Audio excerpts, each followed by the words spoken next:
Les autistes sont 5 fois plus à risque de troubles de l'alimentation, vrai ou faux? Alors, c'est vrai. Alors, moi, c'est Marie-France Lalancette. Je suis auteure du livre qui vient de sortir sur l'alimentation et l'autisme. Vous l'avez peut-être vu sortir. Alors, ça fait 10 ans que je travaille avec des enfants qui ont des problématiques assez importantes au niveau alimentaire, sensoriel, oromoteur. En fait, des enfants. J'ai commencé ma carrière il y a 10 ans en pédiatrie avec des enfants handicapés lourds ou des troubles d'apprentissage graves. Alors, ça m'a appris plein de choses. J'ai appris énormément en travaillant en réadaptation finalement avec ces enfants-là, ce qui me permet de mettre ça en pratique aujourd'hui dans ma pratique avec les autistes. D'ailleurs, il y a 10 ans, les autistes, c'était pas une raison de consultation pour une nutritionniste, hein, pas du tout, parce qu'on n'avait aucune idée comment changer tant soit peu leurs conditions. Et c'est dommage, mais on ne savait pas encore à quel point l'alimentation était importante pour ces enfants-là. Alors maintenant, c'est plutôt le contraire. On se retrouve avec beaucoup de modes, beaucoup d'intérêts et beaucoup de propositions de toutes parts. On ne sait plus quoi penser. Alors, il y a peut-être un peu trop d'aide finalement. Pourquoi les enfants autistes, ou les autistes en fait, sont plus à risque de troubles d'alimentation? Premièrement, il y a une considération importante, c'est le vocabulaire. Alors, un enfant autiste apprend le vocabulaire plus tard et pour aimer un aliment, pour être sécure avec les aliments, il faut les connaître et pouvoir les nommer, être sécurisé, verbaliser tout ça, c'est une phase importante qui fait que les enfants autistes vont souvent se développer beaucoup mieux au niveau de l'alimentation une fois qu'ils ont passé l'étape du langage ou qu'ils sont améliorés au niveau du langage. Et il y a les différences sensorielles, naturellement. Au niveau neurologique, au niveau du profil sensoriel, on voit plus souvent des hypersensibles, des hyposensibles, peu importe le sens qui est touché. C'est la neurodiversité finalement. Alors, les enfants ne voient pas les aliments de la même façon.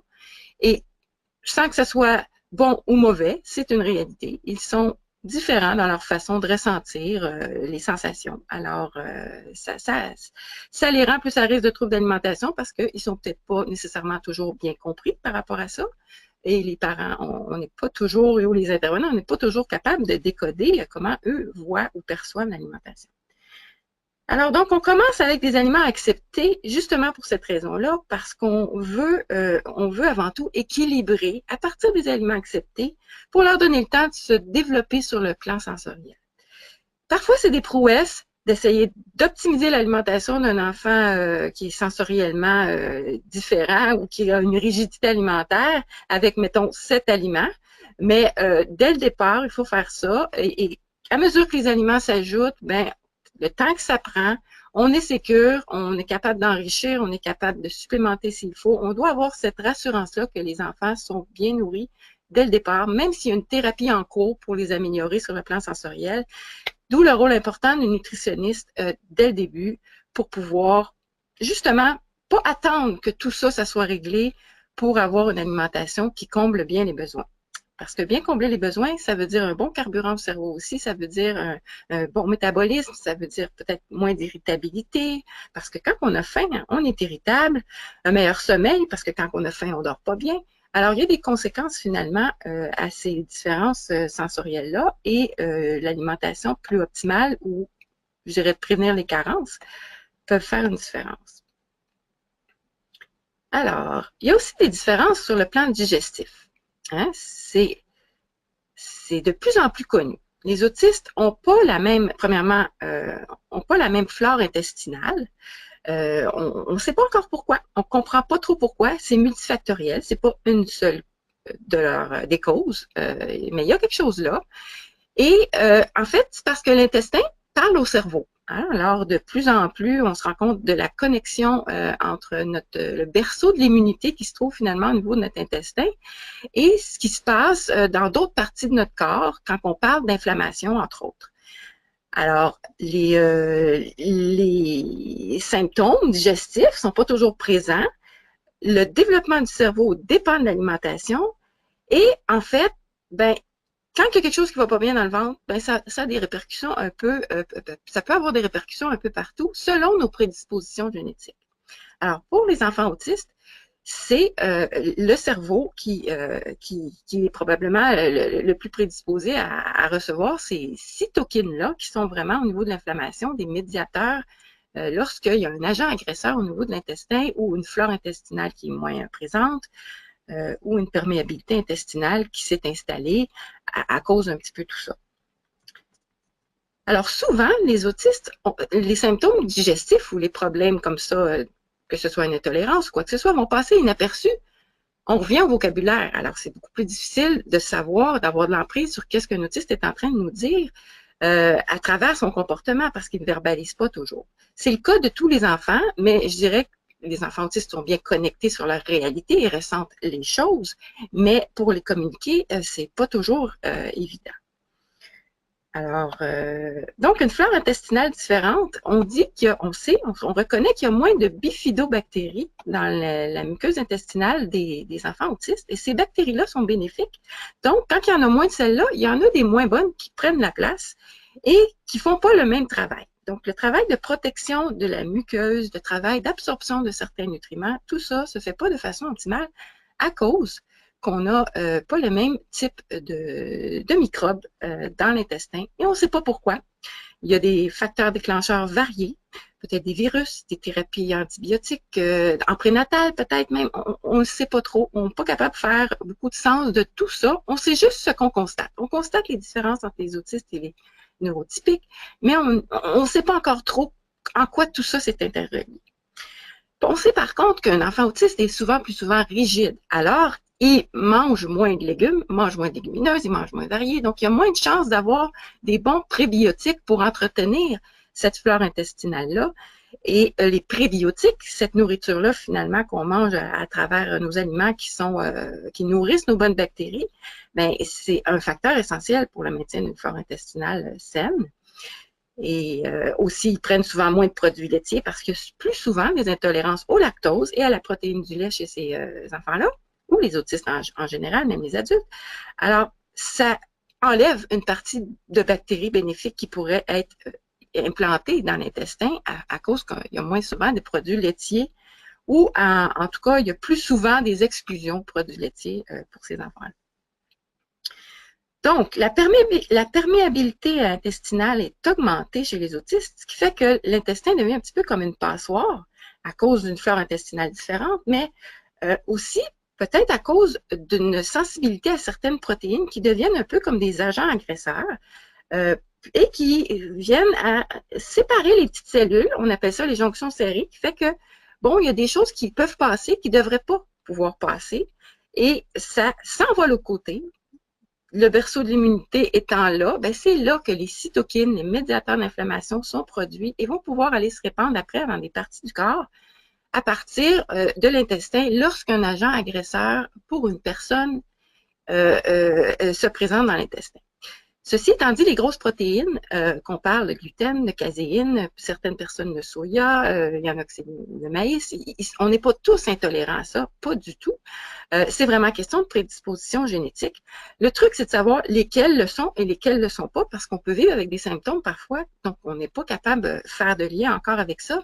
Et on pourrait se sentir beaucoup mieux si on est intolérant à ces protéines-là et on les exclut. Mais il ne faut pas les exclure d'emblée en pensant que tout ça, c'est pas bon pour la santé des gens en général, parce que ça a des bénéfices seulement pour une personne qui ne tolère pas, ben là, ça crée une douleur. Alors, c'est pas ces personnes-là qu'on doit essayer de trouver. Et les autistes, on doit faire une séparation, lesquels pourraient bénéficier d'une exclusion parce qu'on pense qu'il y a une inflammation due à des grosses protéines et lesquels pourraient pas en bénéficier. Ou on l'essaye avec un groupe, puis ça fonctionne, avec d'autres, ça fonctionne pas. C'est une réalité. C'est pas tous les enfants autistes qui bénéficient de ces modifications alimentaires-là au niveau de la diète. Par contre, une cytokine, quand ça traverse chez les enfants qui sont susceptibles, ça monte au cerveau. Il y a des cytokines dans le cerveau de certains enfants autistes et ça crée un brouillard. On s'entend que c'est pas fonctionnel d'avoir de l'inflammation dans le cerveau. Ça peut pas être optimal pour se développer. Également aussi, des grosses protéines, comme on parle du gluten ou de la caséine, lorsqu'ils affectent une personne, vont un peu comme faire une imitation de composés qu'on appelle opioïdes, qui sont stimulants de certains neurotransmetteurs, qui sont un peu comme agir comme un peu une drogue qui crée on pense que ça créerait une neurotoxicité ou une espèce de mauvais fonctionnement au niveau des neurones qui fait qu'ils ne peuvent pas être optimales au niveau de leur fonctionnement encore ici.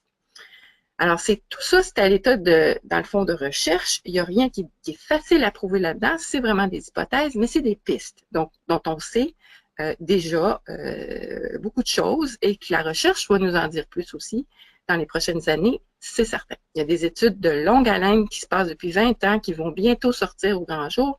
On va avoir beaucoup d'informations, ça va nous orienter plus. Donc, autre facteur au niveau de la différence qui explique les troubles alimentaires plus fréquents, c'est l'absorption. C'est-à-dire que le métabolisme des autistes, dans plusieurs nutriments, l'acide folique, la B12, le soufre, le zinc, il y a des gènes et des enzymes qui sont impliqués dans l'absorption qui sont différents. Alors, ça cause des problèmes au niveau de ce qu'on appelle la mitochondrie. C'est vraiment la petite usine d'énergie qui sont dans chacune de nos cellules. Donc, le métabolisme qui se passe là n'est pas optimal si un enfant autiste n'a pas la même génétique au niveau de son absorption ou n'a pas la même capacité d'absorption qu'une autre personne. C'est une des pistes, en tout cas, qu'on est en train d'étudier au niveau je dirais, au niveau des nutriments qui sont en cause au niveau de l'autisme. C'est très étudié actuellement. Donc, en conclusion, avant de penser même à exclure, ce que j'aimerais que vous reteniez, c'est qu'il faut s'assurer qu'il n'y a pas une condition médicale qu'on pourrait diagnostiquer comme une maladie cœliaque, des choses importantes parce que c'est des réalités. Et quand on a déjà enclenché un processus de modification de la diète, bien, on va masquer ces diagnostics-là qui sont importants de connaître, qui peuvent être chez n'importe quel individu et chez les enfants autistes aussi. Donc, eux aussi, finalement, doivent avoir ces diagnostics-là. On ne doit pas présumer que tous leurs problèmes intestinaux ou leur constipation ou leur digestion difficile est nécessairement due à l'autiste sans s'y adresser. Il faut essayer d'aller voir un diagnostic le plus clair possible et avant de commencer toute modification. C'est bien important. Parce que quand on enlève quelque chose de la diète, on vient de s'enlever les chances de pouvoir identifier c'est quoi à partir de prélèvements sanguins ou tests de tests médicaux. Donc, avant d'exclure aussi, il y a plein de choses qu'on peut faire. On peut améliorer sur le plan de l'équilibre alimentaire pour prévenir les carences, pour qu'on puisse avoir un enfant bien dans son corps au niveau de son énergie, au niveau il y a certaines vitamines qui créent des symptômes aussi d'irritabilité. Il peut y avoir de l'anémie. L'anémie est plus fréquente chez les enfants autistes aussi, parce que ce n'est pas des gros mangeurs de viande. Alors, il y a plein de choses qu'on peut faire. S'ils ont certains groupes alimentaires qu'ils aiment moins, la variété est moins là. Alors, il y a plein de choses qu'on peut faire avant même d'enlever des choses. Et ce n'est pas nécessaire pour tous les enfants.